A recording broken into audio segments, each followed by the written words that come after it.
ओम श्री सद्गुरु परमात्मने नमः। श्री योग वशिष्ठ महारामायण उत्पत्ति प्रकरण सर्ग 14।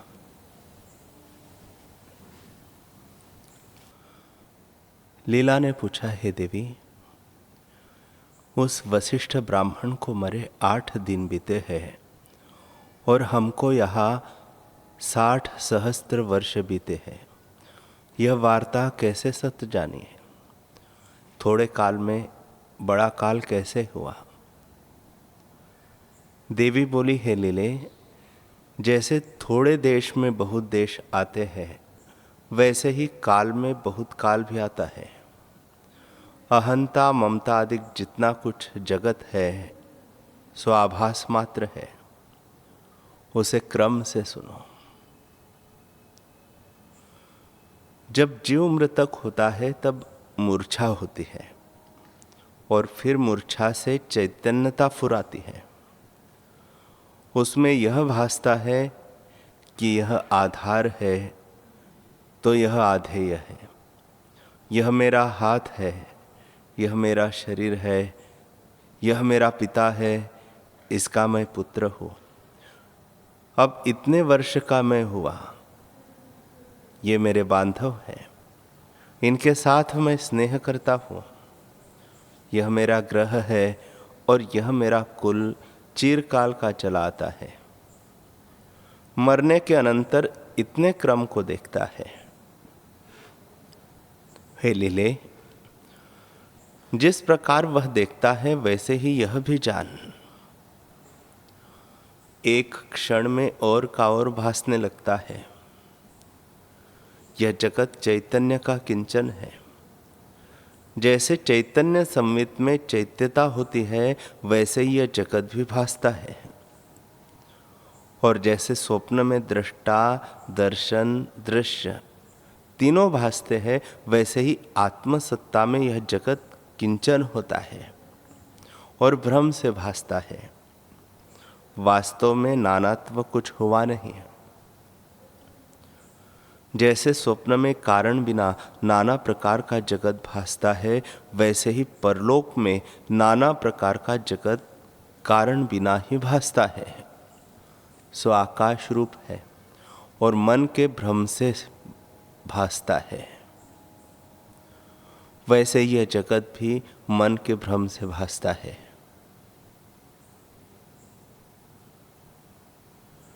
स्वप्न जगत, परलोक जगत और जागृत जगत में भेद कुछ नहीं। जैसे वह ब्रह्म मात्र है, वैसे ही यह भी ब्रह्म मात्र है। वास्तव में कुछ उपजा नहीं है। जैसे समुद्र में तरंग कुछ वास्तव नहीं, वैसे ही आत्मा में जगत कुछ वास्तव नहीं। असत ही सत की नाई भासता है। किसी कारण से उपजा नहीं, इस कारण अविनाशी है। हे लीले, जैसे चैतन्य मुखत्व हुए चेतन आकाश रूप भासता है, वैसे ही चैत्यता में चेतन आकाश है, क्योंकि कुछ हुआ नहीं। जैसे समुद्र में तरंग होता है तो वह तरंग कुछ जल से इतर है नहीं, जल ही है। वैसे ही आत्मा में जगत कुछ इतर नहीं, बल्कि जल में तरंग की नाई भी आत्मा में जगत नहीं। जैसे शशे के सिंह असत है, वैसे ही जगत है, कुछ उपजा नहीं। हे लीले, जब जीव मृतक होता है तब उसको देश, काल, क्रिया, उत्पत्ति, नाश, कुटुंब, शरीर, वर्ष आदि नाना रूप भासते हैं, पर वे सब आभास रूप है। जिस प्रकार क्षण क्षण में इतने भास आते हैं, वैसे ही कारण बिना यह जगत भासित होता है, तो दृश्य और दृष्टा भी कोई न हुआ। देश, काल, क्रिया, द्रव्य, इंद्रिया, प्राण, मन और बुद्धि सब भ्रम से भासते हैं। आत्मा उपाधि से रहित आकाश रूप है और इसके प्रमोद से जगत भ्रमोदय हुआ है। हे लीले, भ्रम में क्या नहीं होता। जैसे एक रात्रि में हरिश्चंद्र को 12 वर्ष भ्रम से भासे थे, वैसे ही यह भी थोड़े काल में बहुत काल भासा है। दो अवस्था में और का और भासता है, स्वप्न में और का और भासता है और उन्मत्तता से भी और का और भासता है। अभोक्ता आपको भोक्ता मानता है और भ्रम से उत्साह और शोक को इकट्ठा देखता है। किसी को उत्साह होता है और स्वप्न में मृतक भाव शोक को देखता है। बिछुड़ा हुआ स्वप्न में मिला देखता है और जो मिला सो आपको बिछुड़ा जानता है। काल और है, भ्रम करके और काल देखता है। इससे देखो यह सब भ्रम रूप है। जैसे भ्रम से यह भासता है, वैसे यह जगत भी भ्रम से भासता है, परंतु ब्रह्म से इतर कुछ नहीं। इससे न बंध है और न मोक्ष है। जैसे मिर्च में तीक्ष्णता है, वैसे ही आत्मा में जगत है। जैसे थंभे में पुतलियां होती है, वैसे ही आत्मा में जगत है। और जैसे थंभे में पुतलियां कुछ नहीं हुई, ज्यों का त्यों है, और शिल्पी के मन में पुतलियां है, वैसे ही ब्रह्म में जगत है नहीं, पर मन रूपी शिल्पी में जगत रूपी पुतलियां कल्पी है। आत्मसत्ता ज्यों की त्यों नित्य शुद्ध अज अमर अपने आप में स्थित है। देवी बोली है लीले, जब जीव को मृत्यु से मूर्छा होती है, तब शीघ्र ही उसको फिर कुछ जन्म और देश काल क्रिया द्रव्य और अपना परिवार आदि नाना प्रकार का जगत भासता है, पर वास्तव में कुछ नहीं। स्मृति भी असत है। एक स्मृति अनुभव से होती है और एक स्मृति अनुभव बिना भी होती है, पर दोनों स्मृति मिथ्या है। जैसे स्वप्न में अपना देह देखता है तो वह अनुभव असत है, क्योंकि वह कुछ अपने मरने की स्मृति से नहीं भासता, और उस मरण की स्मृति भी असत है। स्वप्न में कोई पदार्थ देखा तो जागृत में उसको स्मरण करना भी असत है, क्योंकि वास्तव में कुछ हुआ नहीं। इससे यह जगत अकारण रूप है, और जो है सो चिदाकाश ब्रह्म रूप है। न कुछ विदुरथ की सृष्टि सत है और न यह सृष्टि सत है, सब संकल्प मात्र है। इतना सुन लीला ने पूछा, हे देवी, जो यह सृष्टि ब्रह्मात्र है, तो वह जो विदुरथ की सृष्टि है सो इस सृष्टि से संस्कार से हुई है, और यह सृष्टि उस ब्राह्मण और ब्राह्मण की स्मृति संस्कार से हुई है। तो ब्राह्मण और ब्राह्मणी की सृष्टि किसकी स्मृति से हुई है? देवी बोली है, लीले, वह जो वशिष्ठ ब्राह्मण की सृष्टि है सो ब्राह्मण के संकल्प से हुई है, और ब्राह्मण ब्रह्मा में पूरा है, परंतु वास्तव में ब्रह्मा भी कुछ नहीं हुआ, तो उसको सृष्टि क्या कहूं? यह जितना कुछ सृष्टि है सो उसी ब्राह्मण के मंदिर में ही है, वास्तव में कुछ हुई नहीं। सब संकल्प रूप है और मन के फुरने से भासती है। जैसे जैसे संकल्प फुरता है, वैसे ही वैसे होकर भासता है। यह सृष्टि जो तेरे भर्ता को भासी है, वह संकल्प से भासाई है। थोड़े काल में बहुत भ्रम होकर भासता है। लीला ने पूछा, हे देवी, जहां ब्राह्मण को मृतक हुए 8 दिन व्यतीत हुए हैं, उस सृष्टि को हम किस प्रकार देखें? देवी बोली, है लीले, जब तू योग अभ्यास करे तब देखे। अभ्यास बिना देखने की सामर्थ्यता न होगी, क्योंकि वह सृष्टि चिदाकाश में फुरती है। जब तू चिदाकाश में अभ्यास करके प्राप्त होगी, तब तुझको वह सृष्टि भास आवेगी। वह जो सृष्टि है सो और के संकल्प में है। जब उसके संकल्प में प्रवेश करे तो उसकी सृष्टि भासे, अन्यथा नहीं भासती। जैसे एक के स्वप्नों को दूसरा नहीं जान सकता, वैसे ही और की सृष्टि नहीं भासती।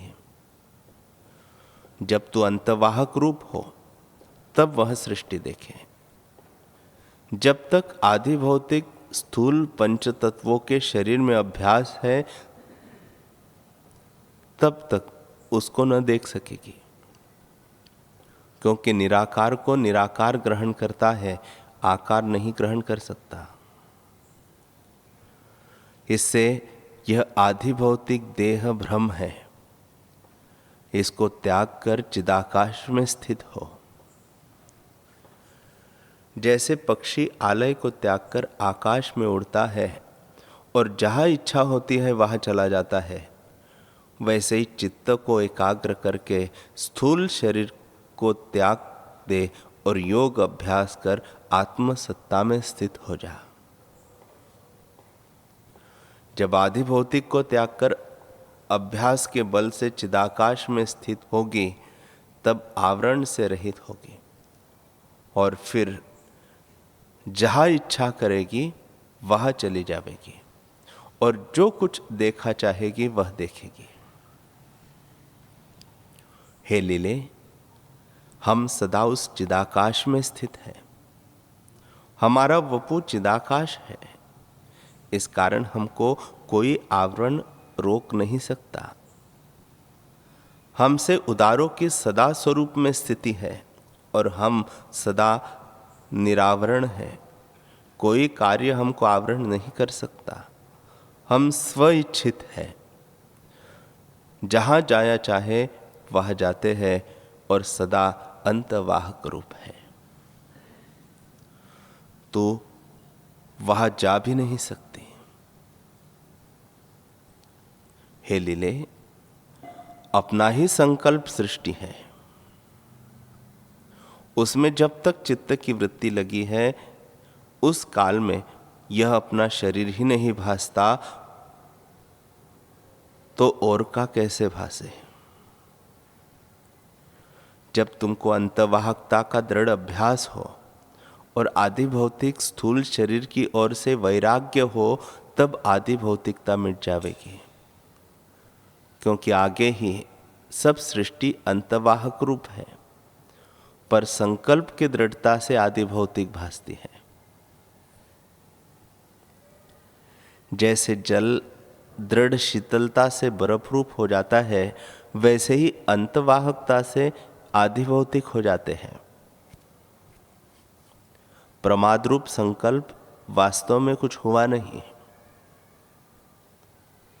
जब वही संकल्प उलटकर सूक्ष्म अंतवाहक की ओर आता है, तब आदि भौतिकता मिट जाती है और अंतवाहकता आउदय होती है। जब इस प्रकार तुझको निरावरण रूप उदय होगा, तब देखने में और जानने में कुछ यत्न न होगा। साकार से निराकार का ग्रहण नहीं कर सकता। निराकार की एकता निराकार से ही होती है, अन्यथा नहीं होती। जब तू अंतवाहक रूप होगी, तब उसकी संकल्प सृष्टि में तेरा प्रवेश होगा। हे लीले, यह जगत संकल्प रूप भ्रम मात्र है, वास्तव में कुछ हुआ नहीं। एक अद्वैत आत्म सत्ता अपने आप में स्थित है और द्वैत कुछ है नहीं। लीला बोली, हे देवी, जो एक अद्वैत आत्म सत्ता है, तो कलना यह दूसरी वस्तु क्या है, सो कहो। देवी बोली, हे लीले, जैसे सुवर्ण में भूषण कुछ वस्तु नहीं, जैसे सीपी में रूपा दूसरी वस्तु कुछ नहीं, और जैसे रस्सी में सर्प दूसरी वस्तु नहीं, वैसे ही कलना भी कुछ दूसरी वस्तु नहीं है। एक अद्वैत आत्मसत्ता जो कि त्यों स्थित है, उसमें नानात्व भासता है, पर वह ब्रह्मात्र है। वास्तव में अपना आप एक अनुभव सत्ता है। इतना सुन फिर लीला ने पूछा, हे देवी, जो एक अनुभव सत्ता और मेरा अपना आप है, तो मैं इतना काल क्यों भ्रमती रही। देवी बोली, हे लीले, तू अविचार रूप भ्रम से भ्रमती रही है। विचार करने से भ्रम शांत हो जाता है। भ्रम और विचार भी दोनों तेरे ही स्वरूप है और तुझसे ही उपजे है। जब तुझको अपना विचार होगा तब भ्रम निवृत्त हो जाएगा। जैसे दीपक के प्रकाश से अंधकार नष्ट हो जाता है, वैसे ही विचार से द्वैत भ्रम नष्ट हो जाएगा। और जैसे रस्सी के जाने से सर्प भ्रम नष्ट हो जाता है और सीप के जाने से रूप भ्रम नष्ट हो जाता है, वैसे ही आत्मा के जानने से आदि भौतिक भ्रम शांत हो जाएगा। जब दृश्य का अत्यंत भाव जान के दृढ़ वैराग्य करिए और आत्म स्वरूप का दृढ़ अभ्यास हो, तब आत्म साक्षात्कार होकर भ्रम शांत हो। और इसी से कल्याण होता है। हे लीले, जब दृश्य जगत से वैराग्य होता है, तब वासना क्षय हो जाती है और शांति प्राप्त होती है। हे लीले, तू आत्म सत्ता का अभ्यास कर, तो तेरा जगत भ्रम शांत हो जाएगा। भ्रम भी कोई वस्तु नहीं है, क्योंकि देह आदिक भ्रम भी कुछ नहीं हुआ। जैसे रस्से के जानने से सांप का अभाव विदित होता है, वैसे ही आत्मा के जाने से देहादिक का अत्यंत अभाव हो जाता है।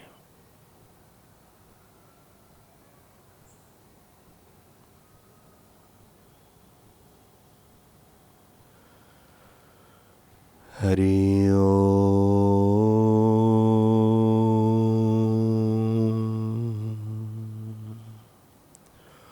हरि ओम।